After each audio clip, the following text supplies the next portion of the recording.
Woo!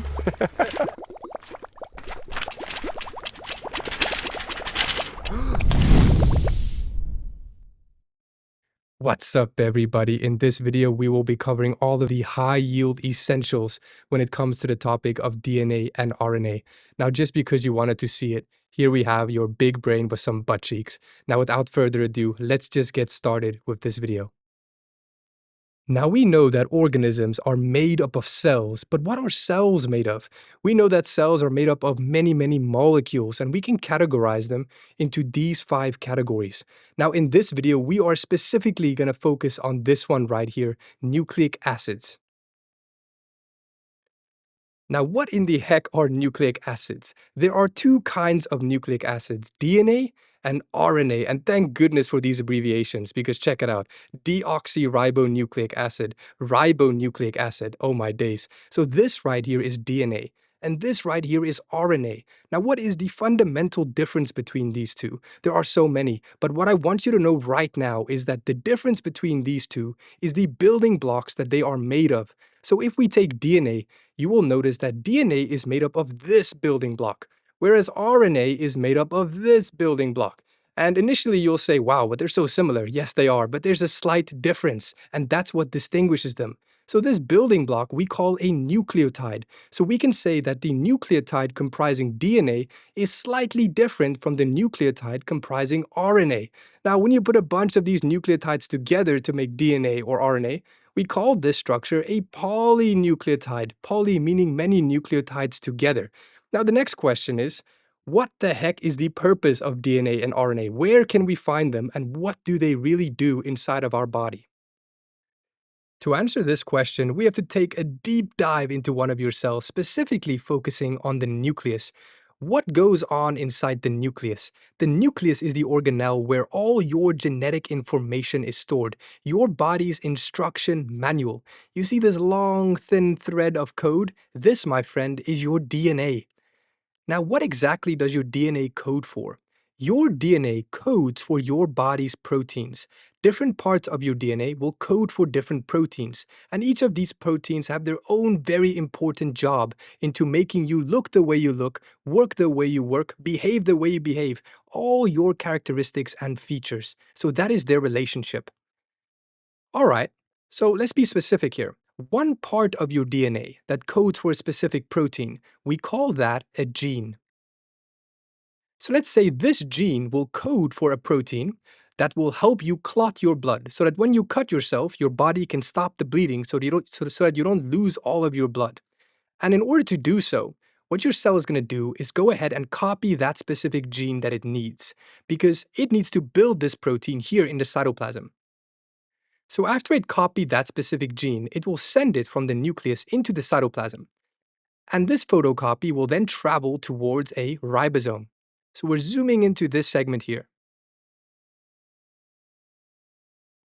You can see here, this ribosome, it's a protein factory, a protein synthesizing factory, and this photocopy will bind to the ribosome. The ribosome will read it and build the protein that it's asking for, build the protein that it's coding for, just like that.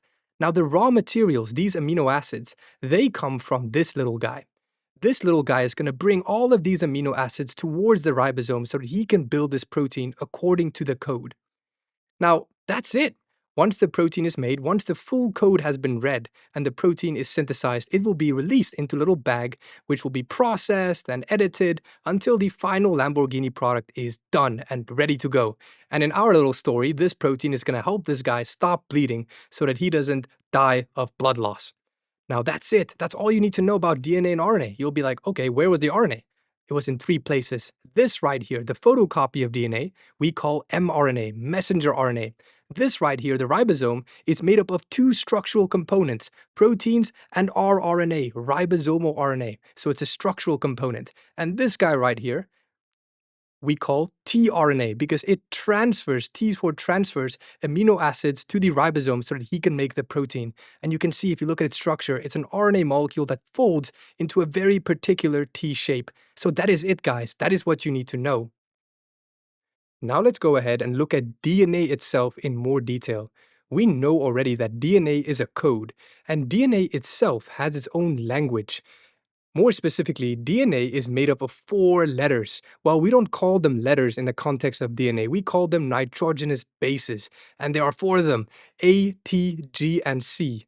Now, DNA has words as well. When you put these letters together, you can make words just as you can in the English language, but these words have to be 3 letters long only. And we call these words, not words, we call them codons or DNA codons. So for example, we can have AGC, that is one word or one DNA codon, GAT, that is another, and you can make many other combinations, right? Now, each of these codons code for a specific amino acid. So AGC may code for this amino acid, whereas GAT will code for another amino acid.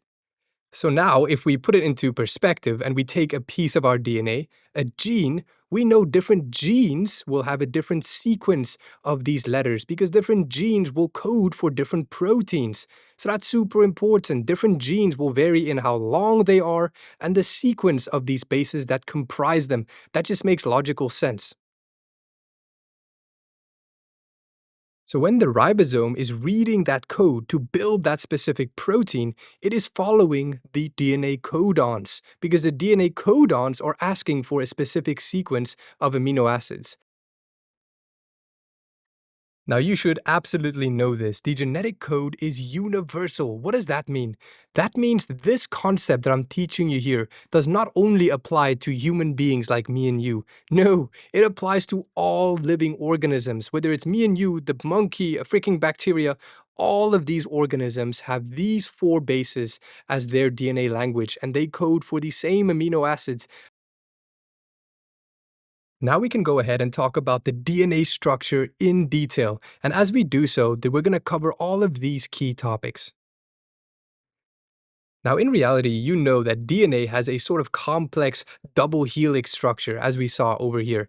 Now, in order to analyze it a little bit easier, I'm going to unwind it. So it's going to look like this for the explanation's sake. Now, what you should know is that DNA has 2 polynucleotide strands. What do I mean by that?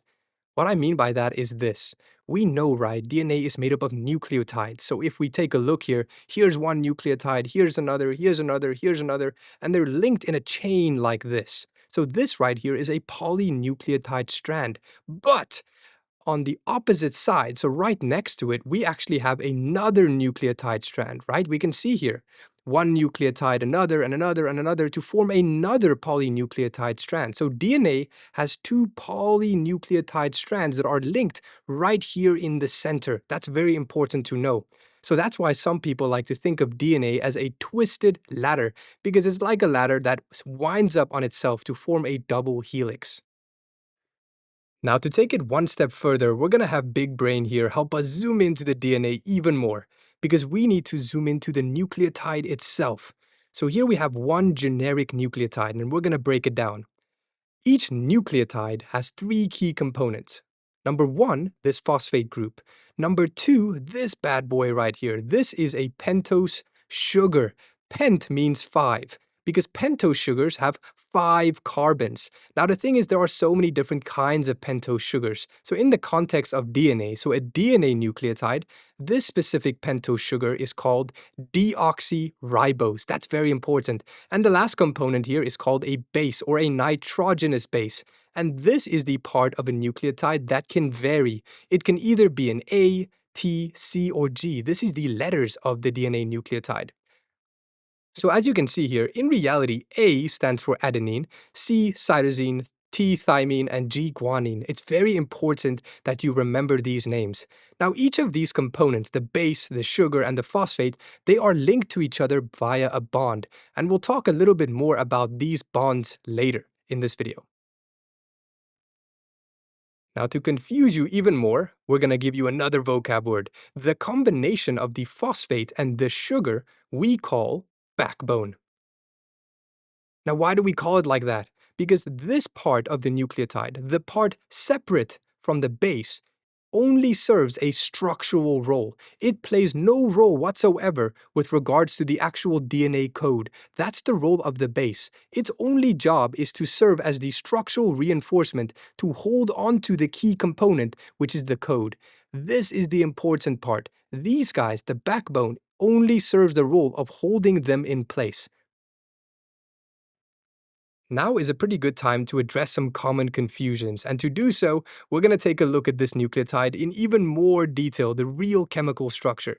Firstly, you'll notice when you look at the base, now you know why it's called the nitrogenous base sometimes, because it has a lot of nitrogens that comprise it. Secondly, you should be familiar with the difference between phosphate and phosphorus. Phosphate is the name for this full structure, whereas phosphorus is the element you see on the periodic table. It is one part of the full phosphate molecule, so please don't confuse those two.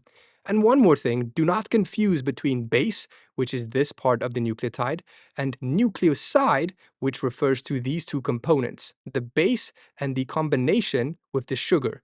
This is a nucleoside. This is a base. The entire thing is called a nucleotide. Remember that. This can pop up on multiple choice sometimes. Now, if you paid attention real hard, you may have noticed that, wow, T always binds to A and G always binds to C. And that is a perfect observation. This, my friend, is complementary base pairing. It is the case that adenine always binds with thymine and cytosine always binds with guanine. Why this is, you don't have to worry about for standard level. In higher level, you will learn why this is in more detail. But to help you out, you can remember that A and T are always together and G and C are a great couple. Now, if you paid even closer attention to this image here, you may have noticed something very interesting. The nucleotides in this left polynucleotide strand have a different orientation than the nucleotides in the other polynucleotide strand. What do I mean by this? Let me show you. Look, these on the left are facing up, and these on the right are facing down. They have the opposite orientation. Now, what does this mean? This means we can say that DNA is anti-parallel. DNA have two anti-parallel strands. These strands are running parallel to each other, but in opposite directions. One is running up, one is running down. That's a very important vocab word you need to know. Now let's spend a second talking about bonding when it comes to DNA structure. We already know that within one nucleotide itself, there is bonding connecting the individual components together. This kind of bond that I represent here with a solid line, this is a covalent bond, which is a very strong bond. Now, when we have a few nucleotides below each other, what kind of bonding links these nucleotides together in a chain to form a polynucleotide? Where is it? The bond will happen between the sugar of the nucleotide above and the phosphate of the nucleotide below it. And this kind of bond, guess what, is also a covalent bond because it's a solid line that I'm showing here. Now, in science, there are many different kinds of covalent bonds. So this specific covalent bond between the sugar of the nucleotide above and the phosphate of the nucleotide below, we call that a phosphodiester bond. Please remember this name, it's very important. Now we know how to link nucleotides together in a chain, but we know DNA has two polynucleotide chains, and we know the opposite side will be upside down, anti-parallel, remember that. So the concept will be the same. If we have a chain of nucleotides like this, the bond will be covalent. And again, it will happen between the phosphate of one nucleotide and the sugar of the one below. The only difference is it's upside down. So you have to get used to that orientation. It's important. But again, it's a covalent bond.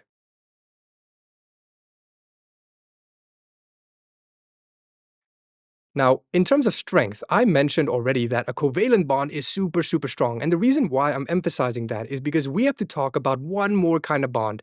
It's called a hydrogen bond. Now we have two polynucleotide strands, but guess what? They're not even linked together yet here in the middle. There is a special kind of bond called a hydrogen bond that will link these guys together right here, the C to the G and the A to the T by complementary base pairing. And this, my friends, is a is a hydrogen bond. It is a much weaker bond than the covalent bond we learned about, which is why I represent it with a stippled line. And also, you can use this big brain tip to remember it. Now that covers it for DNA. Let's go ahead and talk about the details of RNA. Well, we know already, right? RNA has one polynucleotide strand, unlike DNA. So we can't really say that RNA is a double helix, a twisted ladder, because it only has one strand.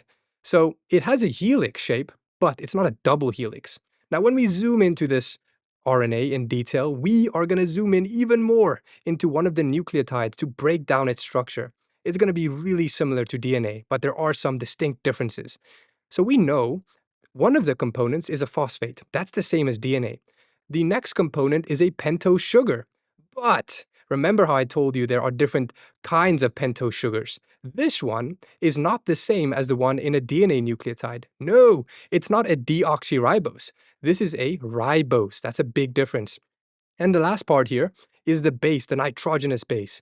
And remember, this is the part of the nucleotide that is variable. It can be either C, U, G, or A. Huh? Where's the T at? Remember, for DNA, it was ATCOG. Now there's a U, but no T. That's a big difference. The 4 nucleotides involved in an RNA nucleotide are different than for DNA. That's crazy, right? Now remember, the nucleotide itself is held together by some bonds. And lastly, again, we call this component of the nucleotide the backbone. It has no role when it comes to the actual code of the RNA. Now let's quickly address the common confusions. They are the exact same as what I talked about for DNA, so I'm not going to waste your time here. So here we have our RNA nucleotide. We have a chain of them. How do we link them together? With a covalent bond between the sugar of the nucleotide above and the phosphate of the nucleotide below. This kind of bond, very, very strong. It's called a covalent bond. The name's bond. Covalent bond. And remember, in this case, there's only one strand, so it's facing up. Now guys, that is it for this video. I really hope it was useful. I hope we got something into your big brain. I hope you had fun in the process, and I will see you guys in the next one.